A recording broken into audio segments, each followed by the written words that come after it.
I have you now. They want to mess with my droid. They're going to pay for it. This is the way. You may fire when ready. Blow that piece of junk out of the sky! The way you're fighting, you wouldn't have lasted long. Hello there. The ability to speak does not make you intelligent. Whoa. That is exactly the same way I ended watching that episode, was with just an audible whoa. Because Dave Filoni just gave us a mountain of stuff to talk about. We're going to be here all night because there's no way to cover every single thing that happened in that show and not talk about it for hours. You could spend days talking about scenes that happened in the first third of the show.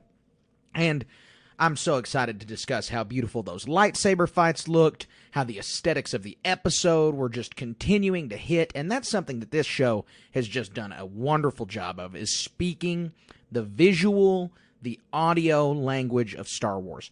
And that's just scratching the surface of everything that this episode does right. I mean, maybe one of the single best pieces of Star Wars we've ever gotten, certainly one of the single best pieces of Star Wars since the Disney acquisition. I mean, this is just firing on all cylinders constantly. And so I'm not going to take any more of your time. We are going to hop right in it. And by we, I'm talking about myself and my co-host, the hyperdrive hopping, hyperspace hopping human himself, Colin Archer. Hey, Carter. Oh my gosh, you said it.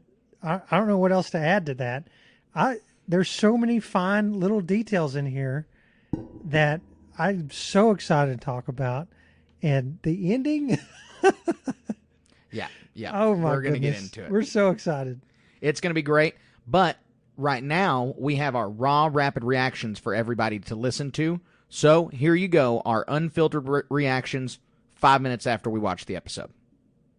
He doesn't seem to take a hint, this guy. Colin, it's hard to believe that an episode can pack such a punch and have so many twists and turns. I mean, I was astounded. Every reveal that happened, I was like, okay, that's the information we're going to get this episode. You know, next we're going to wait to the next episode for more. But it was endless. It really was. I had to pause it halfway through to see. I mean, like, so much had happened already. I'm like, how much of this is left? And this had so many moments in it that were these, like, epic moments, you know, with Sabine and the very end. And oh my goodness. It was astounding. I mean, I'm going to have copious amounts of notes tomorrow. I mean, the first thing that happens with the Merrick reveal, that he's literally nobody, that all of the guesses were wrong, and that he's so green mist. I know, I'm sure it is. It's, you know, green Night Sister magic mist, and that's not even a bad thing. I'm happy about that. And then we get all the Balin backstory, and we get the illusion that Ahsoka has so much death and destruction in her wake. And we get what it amounts to, for me, the join me and together we can rule the galaxy line. But Sabine actually buys it, which is crazy knowing her character. I mean, that's going to have to be something we have to dive into hard, is how do you get that out of Sabine's character? How does that come about? Because she's had 4 seasons in Rebels. This is how desperately she cares about Ezra. Well, and there has to be something deeper that is going to be revealed in the next episodes about, you know, because it was just a few sentences between Balin and Sabine, and Balin and Ahsoka, where it's like the death and destruction, and I know you let your family's gone and all this stuff. That requires an hour of discussion alone that I really can't wait to get into. I know, and we get at the very end so much confusion, because we get what looks like the world between worlds but feels like Force Ghost. Didn't think you were going to join us this soon here. I mean, it was a lot going on there with the big Anakin reveal, man. That was just astounding. Yeah, I'm so happy to see Hayden Christensen, not just back as Anakin, but back as Revenge of the Sith Anakin. Very, very happy to see that. And I had to pause it several times. He didn't have the scar above his eye, but he did have a fake hand. It looked like one hand was ungloved and one hand was gloved. So it's good. There's going to be a lot of internet sleuths out there making determinations about what exactly is going on there. Yeah, you're absolutely right. And now Ahsoka, she kind of has her initiation into this with burning her hand so severely. But the very last part of that episode, the Vader theme music playing over the end of that is so ominous. I mean, what is going to happen tomorrow? Is this some kind of dark side witchcraft, as Balin put it? Or is this legit? What is going on here? I'm really, really interested to see what's happening right here. Yeah, it's craziness. Very fun episode. Yeah. No, I thought it was wonderful. I cannot wait to hop into it. If you're listening to this on Patreon, you're hearing us a day early, but we'll be hopping into it on Wednesday. And so, Colin, let's get right to all the meat of the Star Wars Station. All right, Colin, so that was our rapid reactions, and everybody can tell how we felt about the episode. But upon second rewatch, I mean, it was just, when we sit down on our first rewatches, we don't write notes or anything like that. All we do is watch the show and kind of get our feelings. We don't want to miss out on experiencing something new. I couldn't imagine how I would have felt if my head was down in a computer typing away at something while this was going on. And so on the second rewatch, I've got 7 pages of notes. I mean, it's just there's a ridiculous amount to talk about. There really is, and we're just going to get into it, right? I mean, what's the first thing you want to talk about? Yeah, so written by Dave Filoni, all 8 episodes, but important that we let you know that. Directed by Peter Ramsey. Peter Ramsey directed that episode of The Mandalorian Season 3 that Zeb shows up in. Right, I remember online a lot of people were hoping he would show up. Yeah, and I thought he might because Peter Ramsey was going to direct this. Obviously, Zeb didn't show up in the episode, but Peter Ramsey did a knockout job at this. I mean, it was super, it was great. It was wonderful. And it's honestly the best episode of the show so far. And Peter Ramsey himself is a gem of a director because that episode that he directed, The Mandalorian, was one of the highlights of that season, too. And so this guy basically deserves his own series as far as I'm concerned. Yeah, akin to Andor or something like that. Yeah, he's going to graduate and do something like that. I'd be pumped. Great idea. And so we have those two down, and then we roll on into the show. We get the normal Disney Plus intro, and then we get some scenes of Ahsoka and Sabine talking about trust and their need to destroy the map. And Ahsoka just getting real nitty-gritty and real with Sabine and saying, "Can I trust you? Can I trust you to destroy this map when it comes time, even if it means losing Ezra forever?" Essentially is what Ahsoka's asking her to do. Yeah, and first scenes, I fear we face a difficult choice. I can't imagine what that is going to be if they have to do that. Sitting there at the first part of this episode, I'm like, because it's what they want to do is keep Thrawn in the other galaxy and all that stuff, and losing Ezra. And so I'm sitting there at the first of this episode like, what's going to happen here? This is some far-reaching implications, and I can't wait to see what develops. Yeah, and they did a lot of foreshadowing throughout this episode. Even the recap. I'll tell you right now, the first lines of the recap say, we almost died. And so there's a lot of foreshadowing throughout this, Hu Yang imploring them to stay together. But in this interaction, it's important for us to note that there just is not the level of trust that is necessary between Ahsoka and Sabine to be on this kind of mission. Like, Ahsoka's asking her questions that a real master and Padawan relationship would not have to be asked.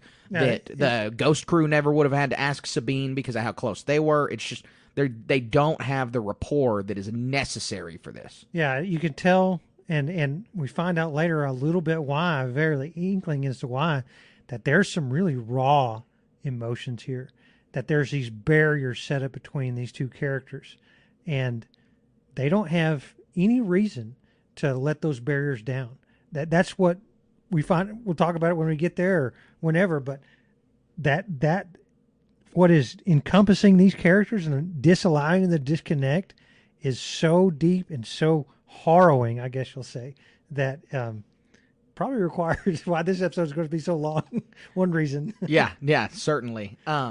So they have that interaction. Then we cut to Shin and Merrick letting him know. Well, sorry. Hu Yang waltzes out of their ship, and he starts to work on the ship.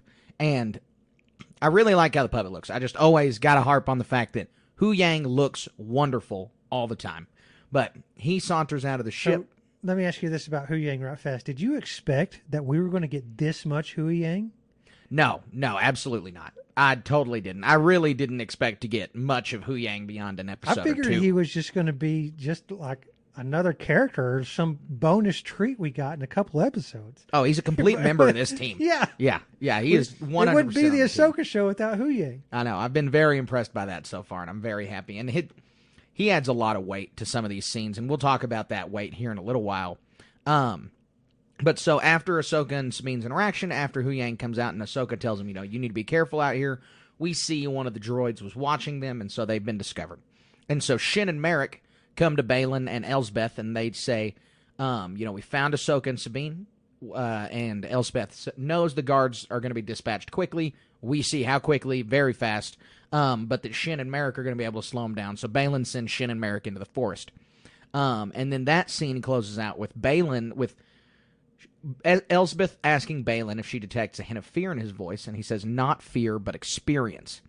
And this line already, every single line that Baylan delivers, every single line that Ray Stevenson delivers as Baylan feels so weighty and so impactful. I mean, it is already a shame we lost an actor of his caliber. It's a shame you would lose anybody at the age that Ray Stevenson passed at. But having seen this show, with the way he's carrying this character, he may be the standout performance of the show for me. Yeah, it's a crime that we don't have him anymore. And it's not just, you say deliver the performance. It's lines and it's actions. And stay tuned for the discussion about their lightsaber fight at the end. I have so much to say about this. Oh, there's a scene towards the end of the show where Baylan is just looking around the hyperspace ring room, and it's like that performance adds weight. Like just him looking around, I'm like, man, that is such a believable way of looking around that room. Right. He just does a really, really great job. And so I'm very happy to have gotten this guy as a villain. He's one of the best villains we've gotten. They talk about how Marvel has kind of a villain problem, how there's just not very many great villains in the MCU, and how Star Wars in the original trilogy and the prequels had some really great villains. And there's been some great villains since then. The Grand Inquisitor was a wonderful introduction. Thrawn was obviously a Disney introduction to the new canon. Kylo Ren himself, I think, was a great villain. You may say Snoke was lacking, or that the sequels didn't have a depth of villains, but Baylan is up there with Palpatine and Vader so far. If they keep going on his character and pushing him in the direction that he's headed, he is just such an interesting and compelling villain. He really is, and we only know a grain of salt about what his character is, and it's already has me enthralled. I know, I was thinking about this earlier, just when Ahsoka is way behind us in the rear view, 5-10 years, when we have the same perspective of on the Ahsoka show that we do of like the Clone Wars or Rebels, when we're just going to be getting a bunch of secondary material like Baylan showing up in comic books during his time at the Jedi Order. Or hopefully his own book series. Exactly. Just all of this stuff with these characters getting fleshed out down the road, where if it isn't, all of that backstory is not going to be able to come in the TV show. I am so excited for that point, because all of these characters are going to add a huge richness to the universe. Yeah, exactly. So we get the title screen, and then we get the title of the episode. And so when I first saw it, before I'd watched any more of the episode, I was already like, whoa, what a great title. This can apply to so many people. What if it's talking about Ahsoka? Is it going to be talking about Baylan? Maybe Shin is a fallen Jedi. Maybe Merrick is a fallen Jedi. And then after I see the whole episode, I'm like, this is the best title of any episode of any Disney Plus series. Better than The Apostate. Like, it just lands for a Disney Plus series as a title. Maybe second only to Jedi Knight, but Exactly. The Jedi Knight Disney XD title for the fourth season of Rebels, that was the best title ever created for any Star Wars show. But this right here, close second, because it just applies in so many ways. Yeah, it delivers. It also applies in a very literal way at the at the very end of the show also. And so I was a really big fan of that. And so we open back up to Hu Yang repairing the ship. We open back up to him just grinding away at those gears, doing his good droid duty, getting that ship booted up. And it's just really eerie. It's really quiet outside. And we get the guards kind of walking up. And I'm a big, big fan of the droid fight. Oh, it's Rock'em Sock'em Robots. I know, it's exactly that. It looks so good. Hu Yang. Oh, but it was so unexpected, wasn't it? Oh, yeah, it was. And I thought when it happened, I was like, they're going to totally like dispatch Hu Yang really quickly and whatever. And then Hu Yang holds his own whole time. Entire time. It was so impressive. So I got to thinking about this. There's so many instances where there's droid interactions in Star Wars where, like C-3PO, he's a pushover. Right, he serves his purpose. He does really good, but R2-D2 isn't. But he's tiny. He can be manhandled too. Like Hu Yang, at one second he's pulling off a General Grievous impression. Another second he's probably a heavyweight champion boxer. I know. Right, just it delivering. Was impressive. And so, like so many other droids, like even BB-8, he's really capable. He can do a lot of things, but he's easily dismissed because you can pick him up and stuff him in a box.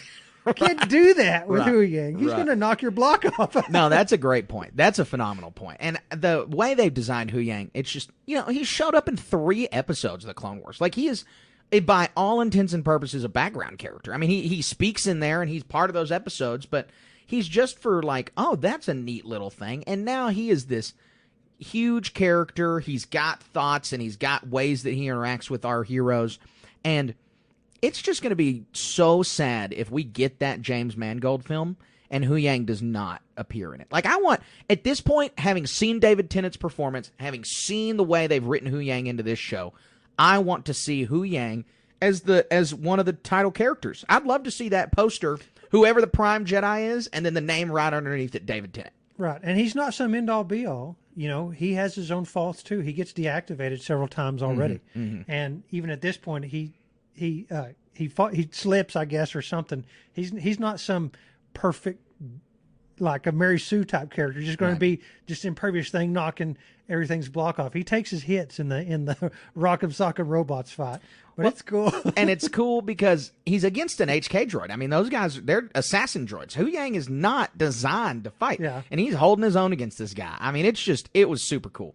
I really hope that, like you've already said, we get so much more out of this character because he fills a role of like highly capable, intellectual.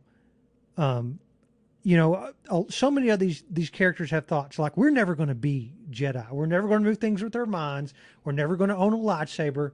And very few of us are going to get to go on some adventure where we're on some military task force, quasi-military task force to go achieve an objective, right? Where we're shooting guns and knocking all these enemies. Hu Yang is this, he's something that you can point your desires and fantasies at. You want to be smart. You want to be capable. You want to train in this fashion.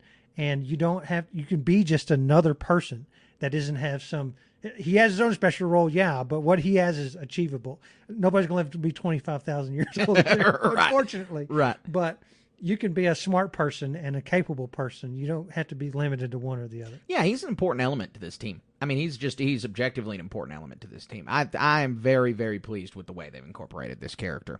He gets distressed. I thought, so they cover up his mouth, and he's yelling, help, help, and it's all muffled. And it kind of reminded me of when that Gran covers C-3PO's mouth in Return of the Jedi, when he's going to warn Luke that there's a trap door. But I went and rewatched that scene, because when I saw it, I was like, oh, cool, what a neat little callback. I went and watched it. It's not a callback.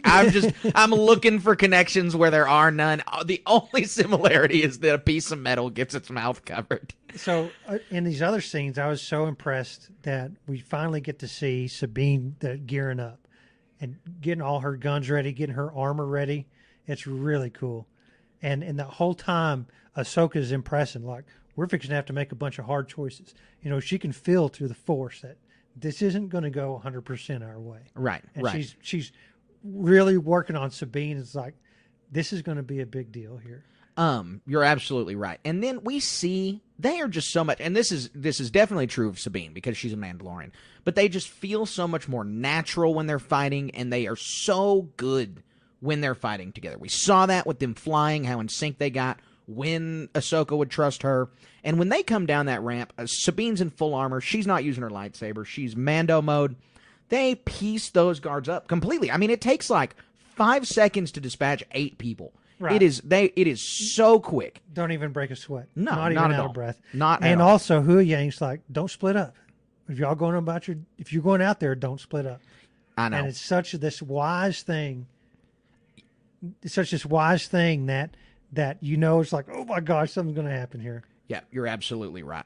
The other thing about Hu Yang's delivery of that line is he says, "Stay together. You always did better that way, in my opinion." It's really endearing. It's nice to see that they were interacting together in that way and just kind of acknowledging that Hu Yang's adventures came this way. But what that really is some more just so sad foreshadowing. I mean, it's like we have the line from Obi-Wan on the Mortis arc from the Clone Wars where Obi-Wan says, nothing bad can happen if we stay together. And he's talking about him, Ahsoka, and Anakin. And then obviously Anakin falls because they didn't stay together. And Ahsoka wasn't there. She'd left the Order. And Obi-Wan wasn't there because he had been hunting Grievous. And there's just no way to hold Anakin together. And it's like they have another opportunity at this. It's like Ahsoka's getting another at-bat on sticking together. And they don't again. And there's something in this show that there's something wrong with Ahsoka here. And we already knew that. We already know she's grappling with stuff. She's in a much more melancholy place than she normally is. But she is not making clear-headed decisions. And we'll see this later with the map and what happens to her hand. And we'll see this right here where they decide to not stick together when that time comes. And her decision to not trust Sabine when she was piloting. Their relationship has become so strained because of what Baylan tells us, and has to be more. There's still more information to that There's story. going to be a whole episode for that, or at least a good chunk of it. Yeah, sure. Yeah, you're absolutely right, because we're going to get the point of view on all of that. But just there's some really big tick in their relationship that is causing Ahsoka to make some pretty bad decisions. Yeah, there really is. And Sabine makes some terrible, terrible decisions. Terrible decisions. I want to say, the next transition we get the New Republic fleet shot. We are spoiled for New Republic fleet shots. Can you imagine? They create all these art assets. They're getting their mileage out of these things. There's going to be something in the movie that requires all these assets. In the Filoni movie that's going to come up, has to be. Yep. The Home One versus Chimera, getting after it. It's going to be cool. It is. It's going to be great. And Jumping the gun on the predictions there. we have the ghost come out of the hangar. Hera's disobeying an order. Hera's leaving. She's gonna go help her friends regardless. This is where we get the once a rebel, always a rebel when she's talking to Carson Teva. Well, yes, because Such she well-delivered lines. Yes, because she gets out of the hangar, and then the Adelphi Rangers come in, and that's a big reveal, especially for Mandalorian fans. They've only been in the Mandalorian, so it's not like some crazy cross. It's like, whoa, a prequel character. Like, it's not to be expected, but it's just nice to see that kind of intersection of characters. And, Paul Hun-Sung Lee is a fan favorite. People love him. He's a wonderful actor. I think he's doing a great job as Carson Teva. This did make me scratch my head and say, where's Zeb? Yeah, where's Zeb? If he was going to be anywhere, he'd be right here. Right. He's a pilot in this unit. Like, it's really odd that he's not here. So I don't even think they will explain why he's not here, but it is really weird that he's not here. Why did Hera call Carson and not Zeb? But anyway, other little busy. I really like. I'm sorry to interrupt. I really like how it seems to me that Jason and Hera, they just go around the galaxy. Mm-hmm. When she's got her busy in her job title and duties and all that, but if she decides to pop off and go help out a friend, it's her and Jason going off to do these adventures. You can kind of tell they've done it a bunch of times. Mm-hmm. It's really cool. He's sticking by her side. It's nice to see him coming into his own and already becoming part of the family. We don't know exactly how old he is. We can guesstimate between 9 and 12. Yeah. And Ezra starts running around with them just when he's 13, I believe. And so Jason's knocking on the door of that age pretty soon. Another little just note from the Adelphi Rangers. Awesome to see a Rhodian pilot. Was happy to just anytime you can get a diversity of aliens in Star Wars, that's a good thing. And in these episodes where the bad guys are all robots and people in masks, and the good guys are a really small, isolated team of people we're already familiar with.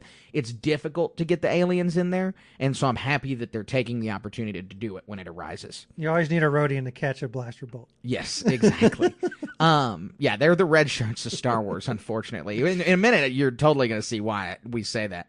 The sad thing about it also is that I think that Mary Elizabeth Winstead would do a really, really good job heading up that canceled Rangers of the New Republic show. Oh, that yeah. we now know the plot has been worked into The Mandalorian Season 3, that show just, I mean, there's like no path forward for that show, because they took what was going to be the first season and pushed it into The Mandalorian Season 3, and so we're very unlikely to have any kind of show on the horizon, but just that scene alone made it very clear she totally could have spearheaded that Rangers show. Oh, yeah. They found Meredith Winstead is such a gem, and the fact that we get to it in here, we're spoiled rotten. We really are.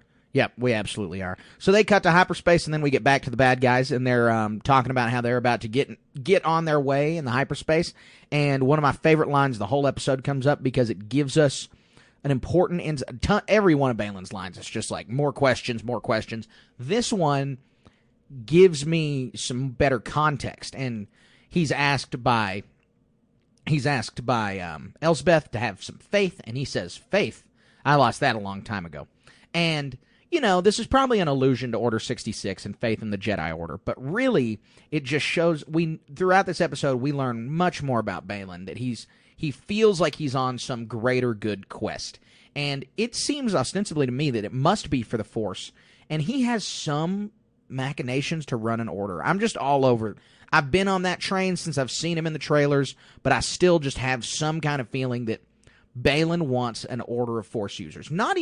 I believe him that none of this is selfish. I believe that he actually thinks he's doing and the bad guys always do, but thinks they're doing the right thing. But also that he's not in it for selfish reasons at all. Emperor. Exactly. He's not trying to be emperor. He's not even trying to be grand master of this new order. I think he just thinks that there needs to be some kind of new order and that it needs to be forthcoming. But we see Thrawn later is a means to an end for that. Exactly. But we see later how Shin is already evidence that whatever Balin's plan is probably not going to work out. We get all the generation and the lights come up and the green flame with the map, and he says witchcraft. And I really like this episode in particular has such a medieval feel to it. It's got a night vibe because of the way that he and Shin are dressed, the way that Merrick looks, the way he even holds his lightsaber. Like, they feel like Arthurian knights, whereas Ahsoka and Sabine feel like samurai. Yeah. And so this is a knight versus samurai kind of thing. Yeah, that's a really good observation. It's neat. It's cool to see. And even the one word witchcraft continues to lean heavily on this really medieval vibe that they have in this episode. Right. Thing I want to mention about I lost my faith a long time ago. I really hope we get some more in depth on that in the future, and it's fun to speculate about. I mean, like, is he jaded from the Order? Is he jaded from Order 66? Mm-hmm. Like, he didn't align with the Emperor or something, and so why does he want to align with Thrawn? There's just so many routes you can go down with that, and it harkens back to George Sabaoth in a way. He went away from the Order. He's like, they aren't, he could see what was going on with the Jedi Order in those books. And maybe there's something similar going on here that I'm waiting for a little bit more information to get confirmation on.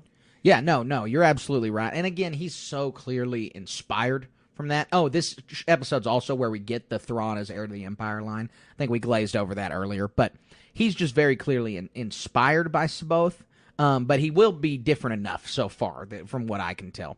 I'll say, so Ahsoka and Sabine run across Merrick and Shin in the woods, and my thing about the first two episodes is I really didn't like the lightsaber battles. I thought they looked pretty bad, didn't like the choreography. All three of the lightsaber battles in this episode are extremely well done. Yeah, they're amped up major choreography and effects. Yes, the effects are fixed. My problems with Shin and Sabine's lightsabers locking and looking bad are totally gone. I think that one of the three fights in this is one of the best lightsaber fights we've ever gotten. And so just seeing all three of them on screen They were really, really good. And I'm very pleased to say that I like them so much. I'm pleased to see how they look. And they're all three very unique fights. They really are. They don't, just because Ahsoka has a specific fighting style, they are all three extremely different. And this duel that she has with Merrick is really reminiscent of two different duels we've seen on screen. The first is the twin sons duel Obi-Wan and Darth Maul have on Tatooine. Right. Now, that duel is much shorter, but the stances they're taking, the double-bladed lightsaber, and the pauses and the slow footwork that they have, it's very reminiscent of that. And this is also extremely similar to Ahsoka's duel with the Inquisitor in Tales of the Jedi. Right. In that short. And yeah, she dispatches them pretty fast. Extremely quickly. Yeah. And then this one, her duel with Merrick does not last long. Like, it's not near as short as the two duels we just described, but his duel with Merrick is not long by any means. And so, or her duel with Merrick is not long by any means. And so, Merrick's end is still, it's very similar to that Inquisitor from Tales of the Jedi, and it's just filled with all of this. He's let out like a hot air balloon. I mean, like, the anticipation surrounding his identity is let out like a hot air balloon. Yeah. That's a great way to put it. Everyone's predictions went up in smoke. Yeah, all is dust. All is dust. So there's a lot. People had so many expectations for that. I didn't want to believe into the hype of any of them. And I think we had a prediction many podcasts ago that, well, it's an Inquisitor. It's Ahsoka. She's just going to dispatch them really fast. And it happened. Here's another Inquisitor who's showboating his lightsaber skills when he doesn't have any. Right. And just gets smoked. Leaning on hey, that was good. Leaning on the technology that he has and the way that Ahsoka crosses him, and it's so fast. It's just like those two duels we mentioned. If you haven't seen those, go check them out. They're both very good, and you'll understand what we're saying about this. And then the way he's just released with the Night Sister Mist. I think the fact that he's a Night Sister conjuration is really cool. It makes good in-universe sense. They don't have to have some crazy explanation for why this guy is Glupshido number 43. And it's, it's funny because everybody was speculating so hard, and that's what Star Wars fans do. I want people to keep speculating. It's awesome. It's no harm in trying to figure out who this guy is. But it is kind of funny that he's nobody. Yeah, they're sitting around the writer's room, had to have been, and like, okay, we're going to make this guy. What he really is like you said, a Night Sister construct. It's something that Elsbeth made. It's probably like her bodyguard or something. Mm-hmm. She had like an Inquisitor lightsaber laying around.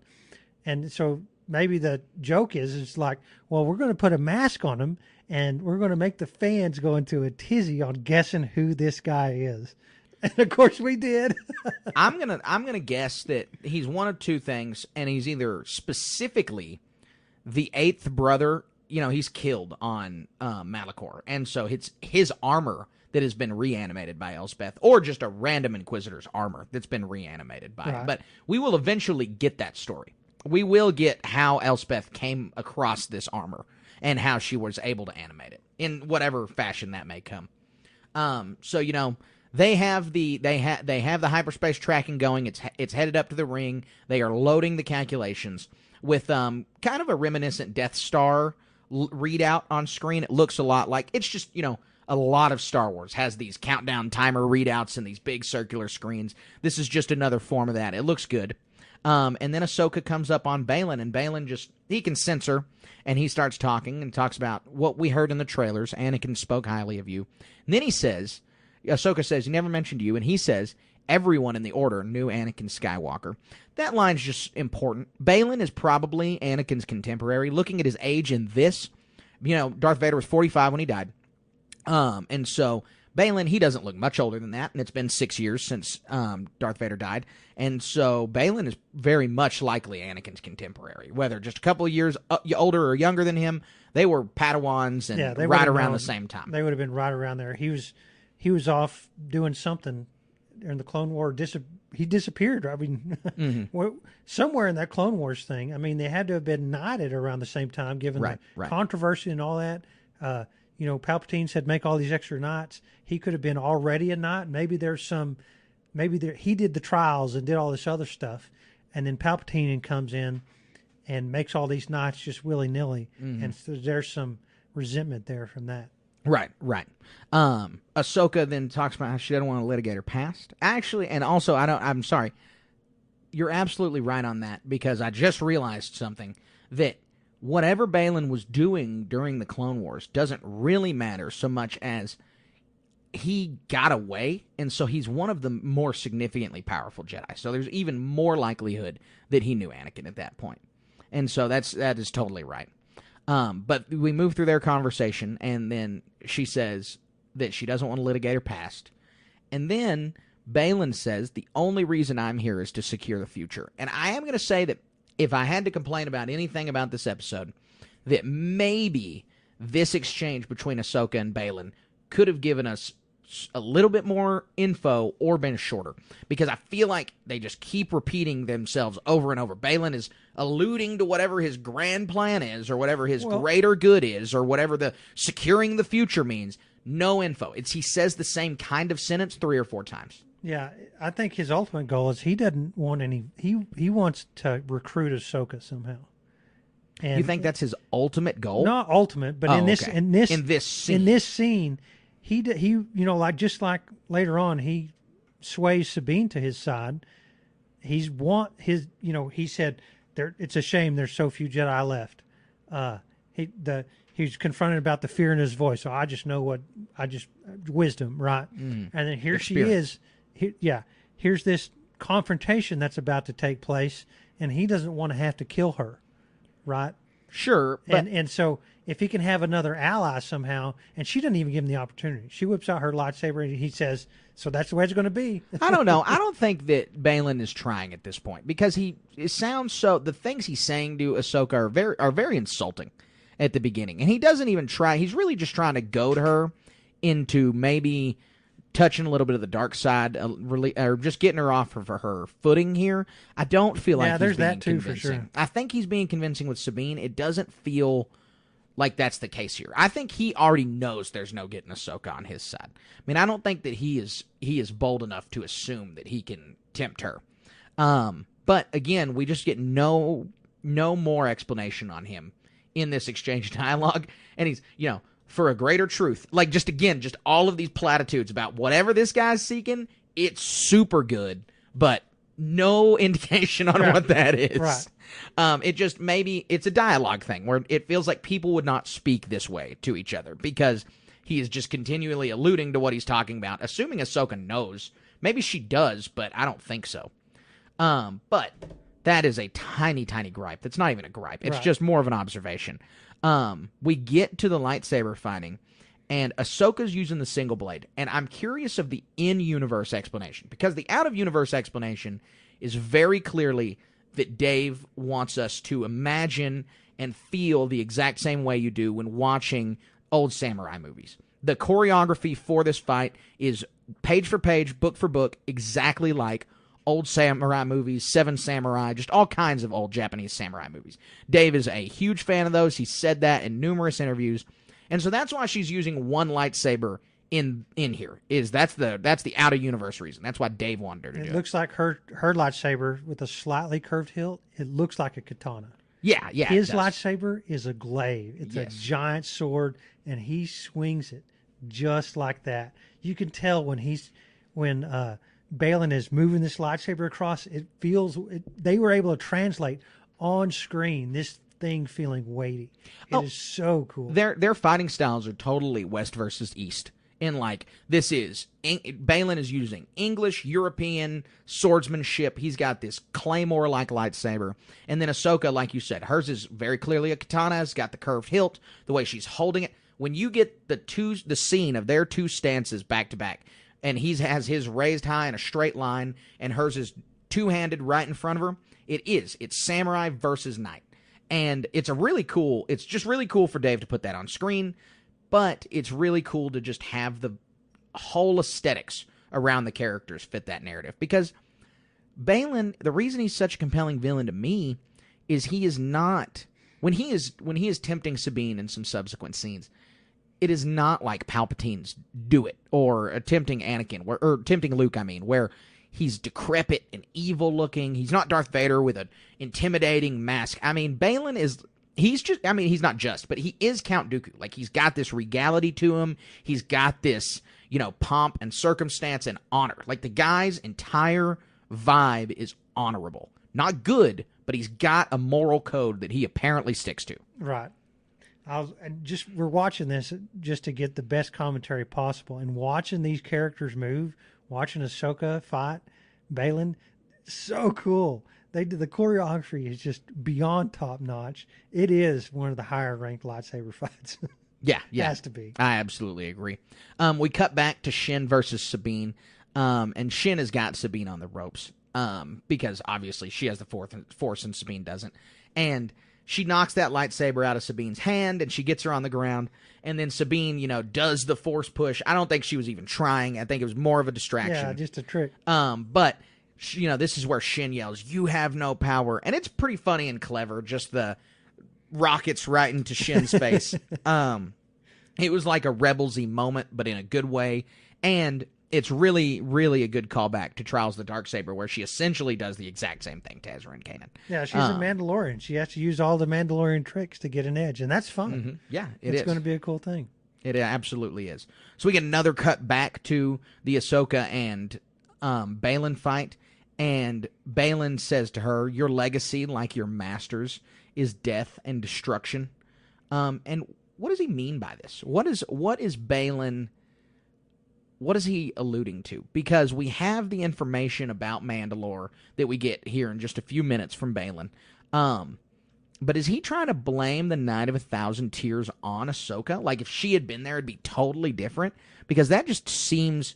I feel like there's got to be something more. Like, Ahsoka's not intentionally done something terrible, but there are some deaths more directly on her hands than not intervening in the Night of 1,000 Tears. I really think that's all it's chalked up to be, is because she at that Order 66 moment at the end of the Clone Wars, she was there, captured Maul, and I'm sure it's some perverse, twisted view of blaming her for that, for sure. But like, if Bo-Katan hadn't been around to be a needle in, like, it seems to me like there could have been some sort of easier transition of Mandalore into the Empire, whereas Bo-Katan was there, who was allied with Ahsoka and causing this popular uprising against the incoming But that's Empire. That's not when the Night of 1,000 Tears occurs. Well, I understand that, but these are precursor events to that, right? Well, yeah, but what does that have to? I don't understand why the Night of 1,000 Tears blood would be on Ahsoka's hands. And actually, your mention of Bo-Katan, I think, gives me more evidence that that can't be the case, because in The Mandalorian Season 2, Bo-Katan is the one who sends Din to go find Ahsoka, and when Din mentions this to Ahsoka, it's in a positive way. Bo-Katan and Ahsoka have a positive relationship. Well, sure, they are going to, but it could be from Baylan's perspective. If the Night of 1,000 Tears was Ahsoka's fault, why would Bo-Katan have a positive opinion of Ahsoka? Well, what I'm saying is it's a perverse point of view from Baylan. Ahsoka helped install Bo-Katan. Oh, you're saying it isn't the blood on Ahsoka's hands. This is just what Baylan is saying is the blood on her hands to get her off her kilter. Right. That could be it. Okay. It's not a right perspective. Right. But it's from somebody who wants to manipulate somebody using some dark side manipulation technique, right, or some thing. Ahsoka installed Bo-Katan. Bo-Katan didn't want to join the Empire. But Ahsoka didn't install Bo-Katan. Sabine installed Bo-Katan. Sabine gave Bo-Katan the Darksaber, and Bo-Katan became the ruler of Mandalore. Well, it's an important distinction. But no, I do understand what you're saying. For what I told you is true from a certain point of view. Like, it makes sense that Baylan is trying to get her off kilter by blaming her for that. My only qualm is if Ahsoka takes that to actually mean that it was all on her head, if Sabine thinks that was all on her head, or if there is the reference to the death and destruction is specifically saying that Ahsoka is to blame for the Night of 1,000 Tears, they'd have to make a pretty compelling reason that that's the case. I mean, there's something more to it, I think, like you said, and it has to do with something with Mandalore, because it's why Sabine doesn't care for us to be around Ahsoka.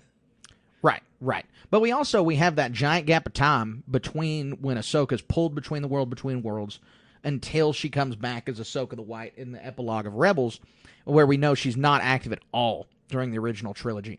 And so it could be leaning to the fact that Ahsoka didn't help in any way during the original trilogy. But, we are going to have to figure this out over the course of the next 4 episodes. We will get the information on Ahsoka's past that we need, and we will be able to find out what this line means. Again, because your legacy, like your master's part, like Anakin killed all those people. Ahsoka being negligent is not the same thing as 2 Death Stars, as younglings killed, as just Vader murdering Just millions of people. Millions of deaths. Yeah. And it's just, and that blood is on Darth Vader's hands. I mean, it is his fault, but that's not the same with Ahsoka. So it'll be interesting. It is going to be interesting to see. We see Ahsoka grab the map and get it out of the little hinge thing, and it starts burning her hand. And this adds her to I do. This adds her to a long line of initiations of main characters hurting their hands. So good for her. And I do have more to say about this, but I'm gonna save it for Always in Motion. Okay. But this scene is extremely reminiscent of another Lucasfilm product. There's another thing. So right after this, when Shin drops her smoke grenade to get away from Sabine, made me laugh out loud. And it's not even goofy. It makes sense. It's cool, in fact, that this dark side user is using some new kind of technology or whatever to get a little bit of an edge.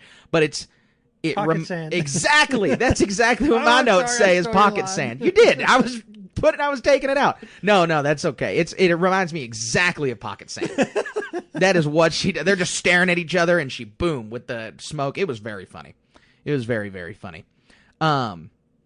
So we see Shin run away. She's headed back because that loud crackle of thunder, she knows that something's going wrong over there. And so now Sabine's got to go pursue her. And we see on the ground Shin return while Ahsoka is facing Baylan. And you can just tell from the look that Rosario Dawson delivers that she is full of fear and attachment for Sabine. And this, plus her burnt hand, has gotten her totally way off kilter. She uses that force throw against Shin, and I'm very positive that there's a little bit of the dark side creeping in. It is super hard. The rage is over. Like, when it happens, it seems like Shin could have been killed. Like, it's like she could have snapped her neck. It is way harder than Jedi throw people against stuff. And so Ahsoka let the dark side in just a little bit right there, just a tiny bit. I'm not saying she's fallen or anything like that, but she did let it in for a minute right there, and it was pretty bad. It's something that you have to note when you see that, and it's important to note about Ahsoka and Sabine's relationship, how much she does care for Sabine, right, and how attached they are. Yeah, and so Baylan delivers a line. It didn't have to come to this. But no other way. And so I think this, I don't know what it alludes to more deeply, but it's like you said earlier, he said inevitable as Ahsoka pulled her lightsaber out. And so on some level, he doesn't want a violent encounter. Mm-hmm, mm-hmm. And, well, all of these lines just, again, make me feel like, and the way Ahsoka reacts with that dark side is not that she's fallen, but that Ahsoka has done some dubious things since she left the Order. And that those things might be following her around. And that she even has the line in Rebels, I'm no Jedi, to Darth Vader. And because he says that a Jedi wouldn't do this. And she's doing things a Jedi wouldn't do. And I think Baylan knows that maybe Ahsoka's more prone to getting these fights. Maybe she's more looking for a fight than a Jedi is. She's got some kind of chip on her shoulder. I don't think the Ahsoka we have in this show is a 100% good agent like we got in Ahsoka in Rebels and in the Clone Wars. I don't think she has any bad motives. I don't think she's after any kind of nefarious goal, and she doesn't have any nefarious... I think this Ahsoka is just more willing to say the end justifies the means than old Ahsoka does. Yeah, and that is a problem. And so I think that we have a little bit morally gray Ahsoka. Yeah. Ahsoka falling at the end of this scene. So Sabine runs up. Shin is indisposed. Sabine grabs the map and is going to shoot the map. And Ahsoka's yelling, "Do it, shoot it, destroy the map." And Sabine's hesitating. She's like, I'll do it. And she very clearly won't. Natasha Leo Bordizzo does a great job of conveying the fact that she is not going to do that because she looks so nervous. She's like, "I'll do it. I will. I really will. She holds it up again. Baylan can totally tell the minute she does that. And don't forget, these people can sense emotions. Like, it is ridiculous to think that you're going to be able to lie through this. Yeah, and Baylan does it here. He can read minds. He pauses for a second, closes his eyes, tilts his head back, and then just you can tell he pulls everything from her mind to manipulate her into doing what he wants to do. He's extremely strong with the Force. I'm very impressed with Baylan as a Force user. He's got a lot of talent, and so it's going to be interesting to see what that means, where that comes from. If he could just be a regular guy who's very talented, but he is extremely talented. Ahsoka's fall down that totally caught me off guard, and that was what I was alluding to, that the literal title, Fallen Jedi. Right. But I wasn't ready for it at all. Watching this, my mouth literally fell open. I was like, holy cow. That is just not what I expected. I thought we were going to get the ghost swooping in, doing something to stop this, but she just fell. And I thought there was going to be a more evenly matched fight, in a sense of two really highly adept Force users able to combat each other and come up to a nebulous result that still advanced the story, but there's no clear winner, right? But as usual, the hero has to fight through a whole gauntlet of enemies. Yep. And of course, she has this weakness of attachment to Sabine, like you said. Yeah. And so then we get to see Sabine's attachment weakness on full display. Baylan can very clearly sense the conflict in Sabine, like we already talked about. And this scene parallels Vader and Luke in so many ways. Just so many ways. I mean, it does the family appeal, like even down to some of the dialogue. He says, "You're not like her, are you?" And Sabine says, "More than you know." This is another one of those mysterious lines that Baylan's saying, "You're not like her, you're not going to be cold-blooded like he is making Ahsoka out to be." Sabine says she's more like her than you know. And so what does that mean? Does that mean Sabine thinks she's also cold-blooded like Ahsoka's being made out to be? Or that's in a completely different way that they're similar? Yeah. I love this scene so much. He actually does say "do it" at the end of this. Yeah, he does. He says "do it," just like, I mean, again, and then for Ezra, it's the Palpatine "do it," but with the Count Dooku vibe, where this guy's way more trusting. Like, Palpatine looks like a shriveled up prune. Like, why would you trust this guy? He's very clearly become decrepit because of how evil he is. Baylan is a normal person. Like, he's, again, the Count Dooku vibe, but the Darksider mentality right here is just, and obviously Count Dooku has that same thing, but Baylan's is even more sincere. You got the orange instead of bright red lightsaber. Like, it's just, you're right on the line of believability right there. And it makes a little more sense on why Sabine would make the decision she does. I mean, even her reactions after she hands over the map is very similar to Anakin Skywalker. Oh, the yeah. chest heaving, all this What other have stuff. I done? Yeah. Yeah. Mm-hmm. And so, gosh, we get to find out next episode, hopefully. Yeah. Yeah. Or if it's not an interlude, whatever. But I can't wait to see.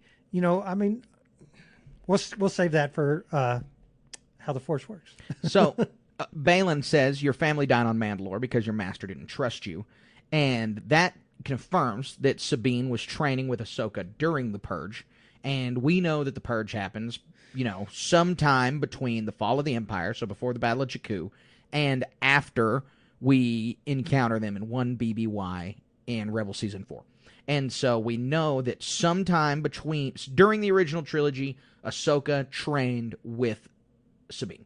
We know that for a fact now because of the way that dialogue was delivered. Because if her parents died in the Purge, makes sense, then that's obviously the reason of the strife between the two of them, like we've known from now on.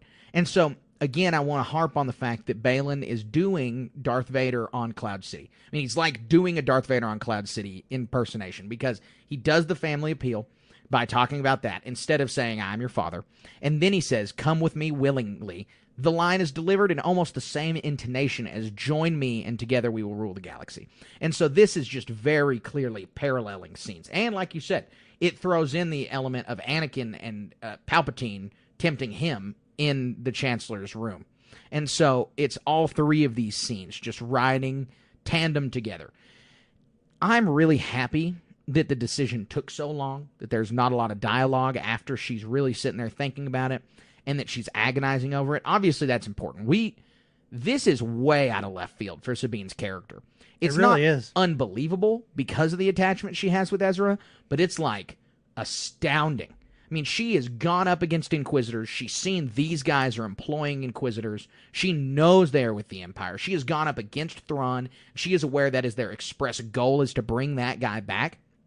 This shows how much she cares about Ezra. This shows all of that. And if she hadn't agonized over it, it would have felt less weighty and it would have felt less believable. But because of the on-screen agonizing, it was good. And she just saw potentially Ahsoka die, too. Yeah. So there's all these other things weighing her down. And I was so nervous watching it. I felt like when you're watching a horror movie and you're like, don't go in there. Like telling my TV, don't do it. Like, what are you doing?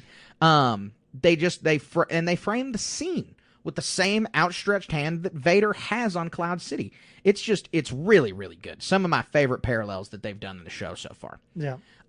Shin pulling the Force choke really scared me because they've already done so many unexplained twists and turns. I was like, they might actually kill Sabine. I was like, they could literally kill Sabine on screen right now because they've already done so many things I didn't think they would do. Yeah, and a Force choke is a bona fide dark side only user thing. There's not a light side user force choking anybody. Mm-hmm, so I think that we're going to end up seeing, because of that Force choke, it got my noggin jogging on the Shin and Baylan relationship because it takes him 2 times to tell her.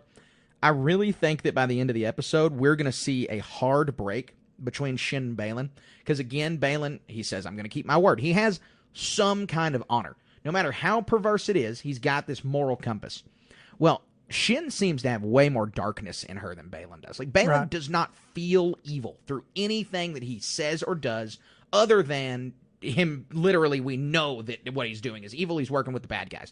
But he doesn't look evil. He doesn't sound evil. He's not full of aggression. He's way more just like all of the things he's doing, all of his body language is he's reluctant. Like, he is doing something that he feels like he's the only person who can do it and that this is the only way to get done what he wants to get done. But he's not relishing in anything. She's not relishing in anything either, but she is way more aggressive and screaming. She's not holding back. Exactly. She's like, so our listeners, very few of you guys will probably be aware of this, rattlesnakes. When they're adults, the babies are much more dangerous than adults because the adults know how to manage their venom release. So if they bite you, they release a certain amount of venom. Babies don't know how to manage that. So if they bite you, they release all of their venom. So if you get bit by a baby rattlesnake, it's probably going to kill you. If you would get bit by an adult rattlesnake, you might be all right. And it feels the same way. It's like Baylan is much more measured. He's the adult rattlesnake. He knows how and when to measure his use of the dark side, whereas Shin is just full bore. She is, sawed-off shotgun with the dark side. Good points. Yeah, I can't really add anything to that. Yeah, I think you covered it.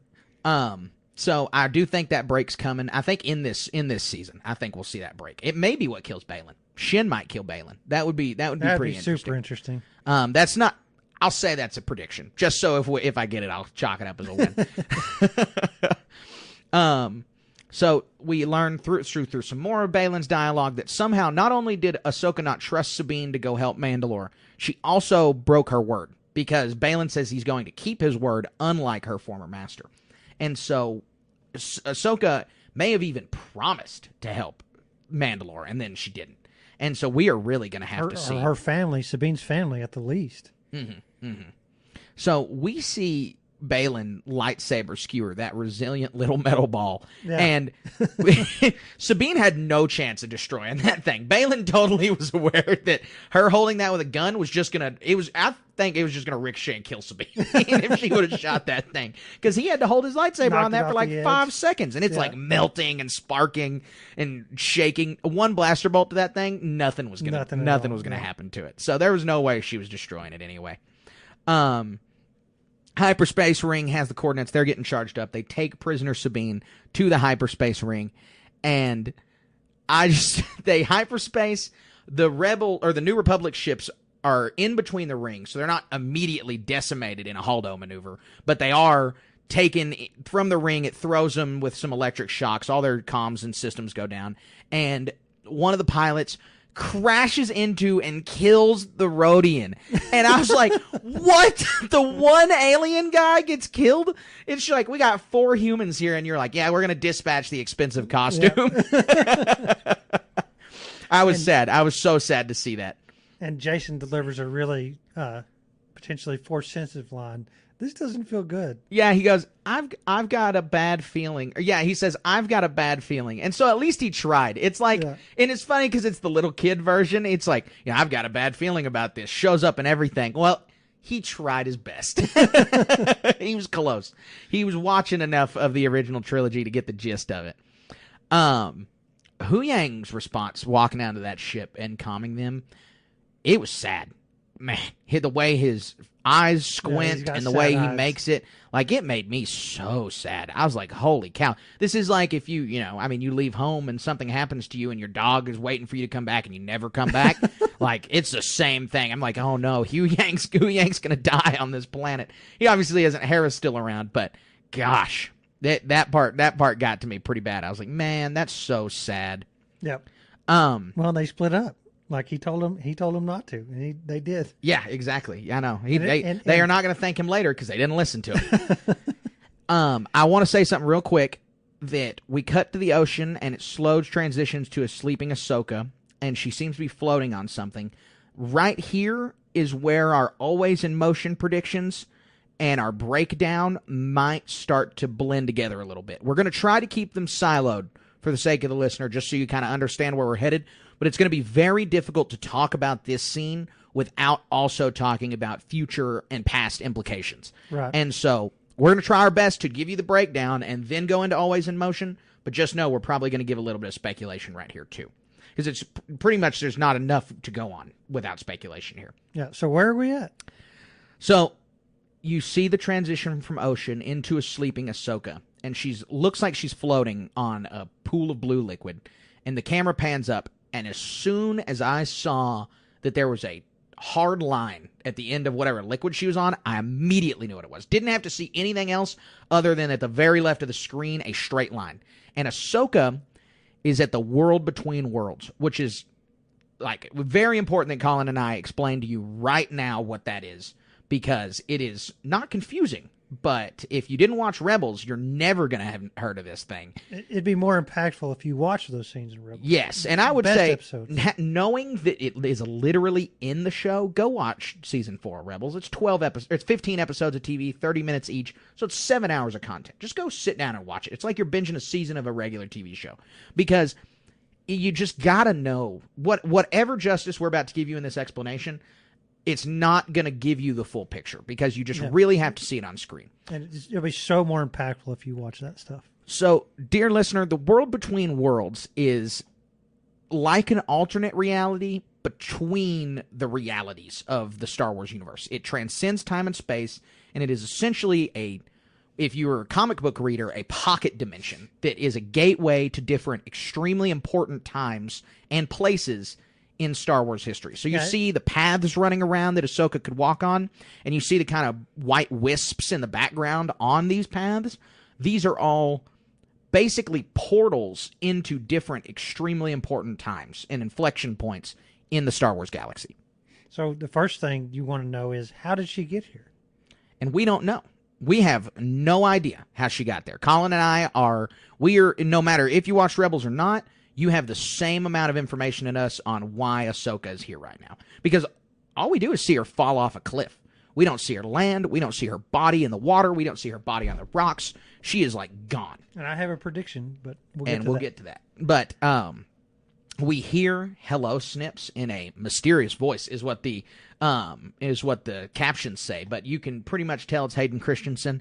And then we get to see de-aged Anakin in Revenge of the Sith clothes pop up behind Ahsoka. And I was so excited to see that. Yeah, I fell out of the chair excited.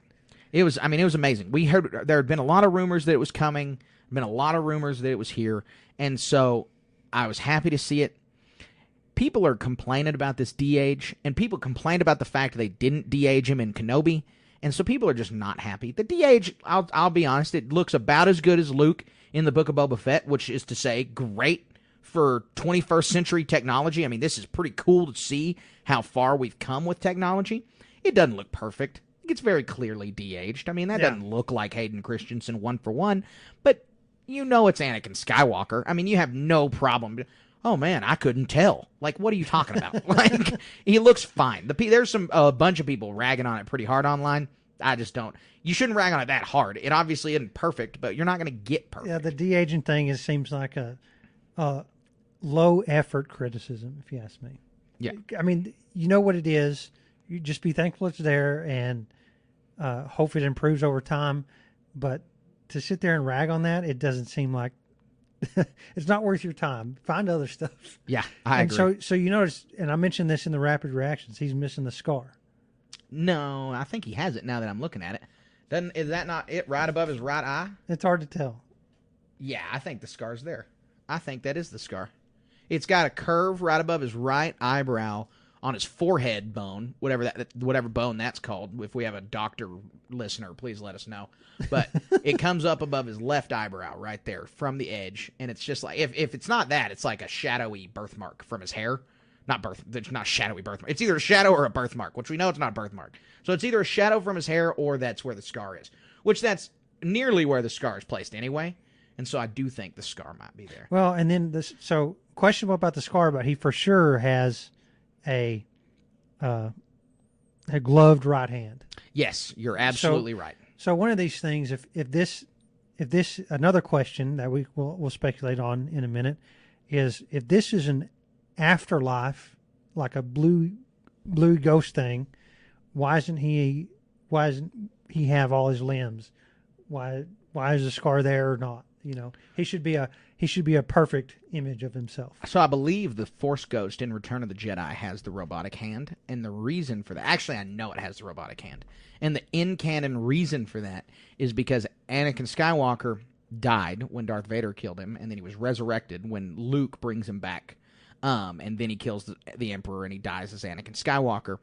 But the artificial limb was considered by Vader to be one of the most real Anakin Skywalker left parts of him because it was added before he became Vader and it didn't get burnt up. And so it's one of the only 100% intact pieces of him left. And so Anakin Skywalker and Vader themselves personally thought of it as a part of Anakin Skywalker himself. And I think that just that level of emotion and attachment to that limb is something that is conveyed through the Force, and that it is a part of him now. That's a good explanation. I think that's the explanation. I might have just made all of that up, but I'm pretty sure that that's the reason, because he does have it in the... And the reason he has it into Return of the Jedi is because, you know, they cut Hayden Christensen into that cut with just filming him in the back. And so there's like... They weren't going to cut the hand out, and so it's just there. Well, and then the only reason I bring it up is because what happens immediately after de-aged Anakin is revealed, Ahsoka smiles, and you can tell with the captions, it's the Vader theme. Mm-hmm. Oh, you should be able to tell with your ears. I'm disappointed with you if you had to have the captions to hear that slower. Vader thing. It seems slower to me. It starts playing in like a sweet violin melodic tune, like it sounds good, and then it transitions into the deep bass. See, it wasn't as fast. I can't catch it. Maybe that's my age getting to me, but it lends some credence to that. This isn't on the up and up. Yeah, and so some people online were speculating that he has Vader's lightsaber on his hilt. I don't think that's true. I think he has. I think it's too hard to tell. They're extremely similar. They're so close. I rewinded this several times. The only thing I'll say, I couldn't tell. The tip is pretty, to me, clearly silver. And Vader's tip was black. And that's the only way I feel like I could tell. Because obviously the hilts are really, really close. But he has this lightsaber on his hilt, and so I think that just alludes to the fact we're for sure having a lightsaber duel here in the next episode. But that gets us into our Always in Motion predictions. I can't wait. I got so much stuff to talk about. I got half of my 7 pages of notes are just this, or just ideas. I mean, it's just questions. It's only questions. It's just like, I wonder this. Right. So I think that's it for us on this episode. Phenomenal episode. Episode 4 of Ahsoka. One of the best episodes of Star Wars TV ever made. Perhaps the best? Yeah, question mark? At least until the next episode. I think that's what we said about the last one. Right. That's true. That's true. And it's like, you know, at some point, I've got to start evaluating this show beside my love for Andor, because I love Andor, and I still, like, you take the first 4 episodes of Ahsoka versus the whole television show of Andor, Andor's the best series. Well, but for now, I don't know. The finale of the Aldani arc, The Eye, may beat this episode. I don't know if it's going to be able to contend with the next one. There's an analogy here. It's like comparing Andor to something else. Andor's its own style. So it's like their New York style pizza. Oh, and yeah, this is Chicago style. They're both great. They both have their own strengths. Oh, and sure, weaknesses. you're right. I mean, and I absolutely agree. I mean, and I love them both. I'm just trying to think. I mean, if I'm calling out things as the best, then I got to remember what I used to think was the best and be like, I don't know, how do they stack up?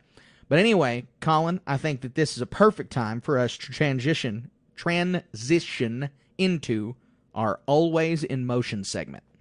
Difficult to see. Always in motion is the future. So true, Master Yoda. It is always in motion, especially when the world between worlds is involved. Colin, we basically got 2 completely different silos of Always in Motion to talk about. Always in Motion is our segment where we talk about our predictions for the next episode, for the rest of the series, and sometimes for implications on Star Wars in general. And this episode is going to call for an implications on Star Wars and general predictions. But would you rather start with our New Republic, Thrawn conflict, Hera's coming, how are we getting to the new galaxy speculation, or do you want to start rolling on the world between worlds speculation? Let's do all the world between worlds first. Okay. Since we just ended on that, let's just roll right into it. So I'm going to start with some just general questions, and I think that's going to get us going because there's just so much to talk about. And so my first question for you is Ahsoka dead? Do you think Ahsoka died? No. Okay. So what do you think happened? She was plucked from reality, just the same as Ezra did. Plucked her from out where was that temple at, Mr. Encyclopedia? Yeah, that temple on Lothal. No, is that where it happened? It's inside where the Lothal Jedi Where was temple. Ahsoka at? Oh, she got taken from Malachor. From Malachor. So just the exact same fashion. Somebody somewhere else plucked her out from after they saw this fight going on between her and Balin, and they plucked her out. Okay, so she was falling, and she was pulled out, and now she's for in the the world second between time. worlds. Do you think Anakin pulled her, or do you think someone else? Now, this gets really, really deep. Oh, my goodness. I mean, I think the definitive answer, just like you can guess who Merrick was, I would say we don't know. I want to believe it's Anakin. I really do. But with the Vader music, it kind of lends that something else is going on here. And, this is the theme of almost the whole show. There's something else going on here. Mm-hmm. At every corner. They show up to some facility where they're supposed to be loyal Republic people doing stuff to reclaim all the ships, and it's all filled with Imperials working for Elsbeth. And then so many other examples, don't have to list them all, but, there's going to be something really cool about this. There's a lot of rumors. I don't really want to have stock and trade in rumors and spoilers or anything like that. I haven't read any. But, you can take Hayden Christensen's in here, and it's somebody who knows who the word snips, the term of endearment that he used for her. So it's so hard. So I want to believe. I want to believe. I want to poke a hole in one theory I've seen floating around online, because I don't want this to be the case, and 2, I don't think it can be. But the theory floating around that this is literally Revenge of the Sith Anakin between when he becomes Darth Vader and when he puts the suit on and is wearing the Darth Vader suit. That's like a couple days. Like Palpatine says, "Rise, you are Darth Vader. From henceforth you shall be known as Darth Vader." Well, that's not... So, when did Anakin have time to hop into the world between worlds here? So people are like, that's the Anakin. It's Anakin during that period. That's a couple days. He's very busy. He's killing a lot of people. Why would the Jedi Temple on Coruscant have a gate? Because why would no Jedi have known about it? And Anakin, in his hate-filled rampage, finds it. And also, if it is Revenge of the Sith Anakin, how come he'd never come back to the world between worlds in the first place? And even if your answer is, oh, well, he didn't know how to get back there because, there's a limited number of gates, and the gate he must have gone through must have been destroyed. Why would his reactions to Ahsoka on Malachor been like, the apprentice lives, if he had seen her come from this time period? So that makes me think it is not Revenge of the Sith Anakin. Like, it's got to be somebody else because... Like an imposter. An imposter, or the closer explanation for me is that I don't want Anakin to be evil. I don't want to see another lightsaber duel between Ahsoka and Anakin. I kind of feel like we're going to have it because the first one showed up in Rebels, and now we have a live-action audience, so there's millions of people who never saw that. But I don't want it to be him. I feel like it could be Force Ghost Anakin, and that maybe the world between worlds and where Force Ghosts reside intersects. Maybe they're the same place. Because now we're seeing... So my evidence for this is that there seems to be more connectivity between all of the Force elements in Star Wars, and a little bit more intentionality, even since the Clone Wars, for all this connectivity, because you see the Purrgil show up first in Rebels, and then we see the world between worlds, and we see the hyperspace lane, and these two things don't seem to be connected. And then you get Yoda in the Yoda arc of the Clone Wars, which I recently rewatched. It's my favorite Clone Wars arc. He goes to that Force Nexus planet where he learns to become a Force Ghost from the Force Priestesses. There is Purrgil flying around in the clouds there on this mysterious Force Nexus planet that's in the middle of a nebula. And so that's also where Ezra first finds these Purrgil. And so there's some intersection there. And then we have the world between worlds show up here at this Dathomir Witch Force Hinge site. And so you have all of these intersections of Force Ghosts exist at that planet, and this is where you learn to become a Force Ghost. The Purrgil are here. The Purrgil are also traveling to this new galaxy. The Purrgil, one of their stops in the new galaxy, or one of their stops in this galaxy, is Lothal, where there's a world between worlds gate. So I think the Purrgil might stop at worlds between worlds gate planets, and Cetos is a world between worlds gate planet. That this Dathomir Force Hinge is a gate just like the Lothal planet, and she's fallen in, and this is where Force Ghosts also exist, is in this limbo in the world between worlds place, is a possibility. I don't even know if I'm going to say that's my speculative theory. It's just me trying to work through verbally how you can reconcile all this stuff, and how I'm pretty sure it's not Revenge of the Sith Anakin. Yeah, I hadn't even thought about that Revenge of the Sith Anakin thing. That seems like, I don't know. It would. We've had long discussions about this world between worlds in the past, and it's always been like, is it a time travel device? Is it this? Is it that? And I think one of the conclusions we arrived at is it's something that can be too easily abused, and that it could almost like, well, if you want XYZ happen or XYZ character to come back or whatever, what have you, that you could abuse it to just change a story in a way that you want, as opposed to what I think we're fixing to see is tell a more compelling story. Yeah, I do think that the next episode's directed by Dave Filoni, so that's an important piece of the puzzle, in that he only directs 2 episodes, the first one and the 5th one, and the 5th one's next. And so he is taking the reins on this, because I think Dave's about to give us a ton of explanation on how the Force works, and if we're learning how the Force works, he has to be super careful. And I think there's going to be quite a bit, if this is Force Ghost place, Force Ghost Anakin is about to give Ahsoka and the audience quite a bit of exposition on how we understand the Force, what the Force means, how the Force exists in these dimensions, and what these dimensions are, what these other places are, Force nexuses, hidden planets and nebulas, temples. I mean, just all of the crazy Force magic that's all over the galaxy that has not been connected, and we just understand it to mean, the Force is magic. Like, the Force has a bunch going on. It's got a lot of irons and different fires. Right. Well, there might be a more divine creation thing to it,